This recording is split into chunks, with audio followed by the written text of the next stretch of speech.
Soins de santé, logement, coût de la vie et la fameuse entente de soutien et de confiance qui maintient le gouvernement libéral au pouvoir. Ce sont les grands thèmes qui alimentent les discussions au congrès du NPD à Hamilton, en Ontario.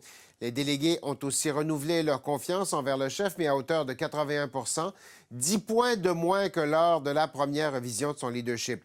Le conflit entre le Hamas et Israël s'est aussi imposé au menu, alors que la question d'un appui sans faille à Israël divise les militants.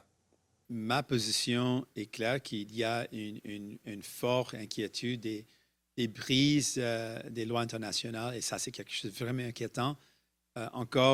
C'est une question des vies innocentes, et j'ai peur pour ce qui va potentiellement arriver. Pour en parler, je joins le chef adjoint du NPD à Hamilton au congrès, Alexandre Boulris. Monsieur Boulris, bon dimanche. Oui, bonjour. Est-ce que vous avez eu de la difficulté, est-ce que vous avez le sentiment que vous avez eu de la difficulté à convaincre les militants que votre entente avec les libéraux, elle en vaut la peine? Ça donne cette impression-là quand on le regarde d'ici. Bien, ça veut dire que l'entente où on force les libéraux à faire des choses qu'ils n'ont jamais accepté de faire auparavant, par exemple les soins dentaires, ils avaient voté contre avant la dernière élection. Mais là, maintenant, il va y avoir des milliers de personnes, il va y avoir des millions de personnes, dont nos aînés, les personnes de 65 ans et plus, qui vont avoir accès aux dentistes, par exemple. Et ça, dans les prochains mois, on va voir que ça va faire une grande différence dans la vie des gens. Les gens ici, sur le plancher, sont très fiers de ça. En même temps, on est des néo-démocrates. Parfois, on peut être impatient. Sur l'assurance médicaments, on veut avoir un projet de loi cadre qui va être présenté avant la fin de l'année.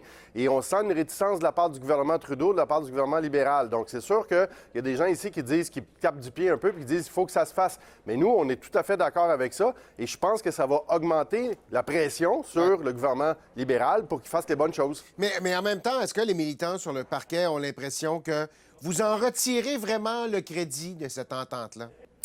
Bien, c'est à nous à faire le travail de dire que c'est grâce au NPD qu'on a réussi à obtenir une allocation sur le logement, doubler le crédit d'impôt pour la TPS, par exemple, ou qu'on a un premier programme autochtone pour et par les Autochtones de logement. C'est des choses qu'on doit mettre de l'avant. Mais ça, on va être capable de le vendre au cours des prochaines semaines, au cours des prochains mois. Mais c'est correct de dire qu'en position de gouvernement minoritaire, le NPD utilise son rapport de force puis son pouvoir pour tordre le bras aux libéraux puis faire des choses qu'ils n'ont jamais accepté de faire. Mais ça a été souvent le cas dans le passé. On l'a vu avec Tommy Douglas, on l'a vu avec Jack Layton dans le passé. Et c'est exactement ça qu'on fait encore aujourd'hui, être capable de faire avancer, de faire progresser les choses pour le bien-être des Québécois et des Québécoises, puis de monsieur, madame, tout le monde. Bon, le programme national d'assurance médicaments que vous réclamez, vous voulez avoir quelque chose d'ici la fin de l'année. Il y a une résolution qui a été adoptée hier qui dit si c'est pas là, vous retirez votre appui. M. Singh laisse entendre qu'il est d'accord avec ça et qu'il va respecter la résolution. Vous êtes prêt à tirer la plug d'ici la fin de l'année s'il n'y a rien de concret sur la table? Écoutez, c'est dans l'entente. Il y a 27 points dans l'entente où on force les libéraux à agir sur des enjeux qui sont cruciaux pour les progressistes, pour les néo-démocrates. L'assurance médicaments publics universelle, c'est un des 27 points de l'entente. Les libéraux, ils doivent respecter cette entente-là. Des fois, on dit « Qu'est-ce que vous obtenez? » Mais c'est ça. Il faut que les libéraux fassent le travail. Il faut qu'ils déposent un projet de loi. Vous êtes prêt à retirer votre... Sinon, vous êtes prêt à mettre un terme à l'entente à la fin de l'année?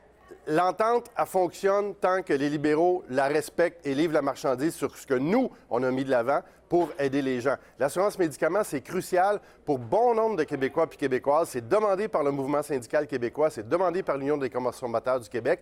Il y a beaucoup trop de gens qui payent trop cher leurs médicaments. Le système québécois est un système hybride qui a des bienfaits, mais qui fonctionne à moitié. On en a besoin au Canada anglais d'un système d'assurance médicaments public, puis on en a besoin au Québec également. C'est réclamé par beaucoup de gens pour qui ça va faire une énorme différence dans leur vie de réduire le coût des médicaments puis d'avoir accès à des médicaments dont ils ont besoin pour leur santé. Question israélo-palestinienne a pris beaucoup de place cette fin de semaine. Ça a donné lieu à des manifestations au Congrès. Vous avez même retiré l'accréditation de certains militants qui ont participé à ces manifestations-là. Pourquoi ça divise tant que ça au NPD? Bien, je vous dirais que, probablement, c'est un sujet qui est extrêmement émotif. On est rendu à 1300 morts du côté israélien, des civils qui ont été massacrés dans des attentats terroristes. On est rendu à 2300 morts du côté palestinien avec des bombardements indiscriminés sur la bande de Gaza, qui est en fait une prison à ciel ouvert. C'est vraiment une punition collective qu'on assiste en ce moment. Alors c'est sûr que ça vient chercher des émotions de tout le monde. Tout le monde est sous le choc de ces images-là qui sont absolument atroces.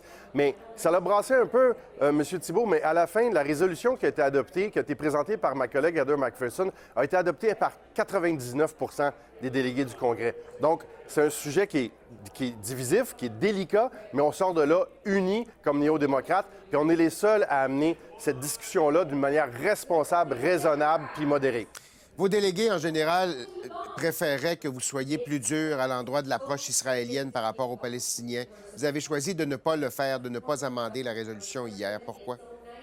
Je pense que la résolution, elle était correcte dans les circonstances. Ça ne veut pas dire que par la suite, on n'aura pas des discussions puis des débats sur la colonisation illégale israélienne, sur l'occupation militaire des territoires palestiniens et sur aussi, un moment donné, retrouver cet espoir d'un État palestinien puis d'une solution à deux États. On va retrouver ces discussions-là dans les semaines puis dans les mois à venir. Mais je pense qu'aujourd'hui, il fallait parler des populations civiles qui souffrent en ce moment du côté israélien puis palestinien, puis mettre l'accent là-dessus, faire une désescalade, demander un cessez-le-feu, un corridor humanitaire pour évacuer les civils de Gaza qui veulent partir. Je vais vous entendre sur le vote de confiance auquel a dû soumettre votre chef hier. Il a obtenu 81 C'était 87 la dernière fois, c'était 90 et des poussières la fois précédente. Il y a une baisse là-dedans. Pourquoi? Bien, je pense que les néo-démocrates, un peu par nature, sont impatients. C'est-à-dire qu'on a une entente où on obtient des gains, mais il y a des gens qui voudraient en avoir plus et plus vite. Et je suis d'accord avec ça.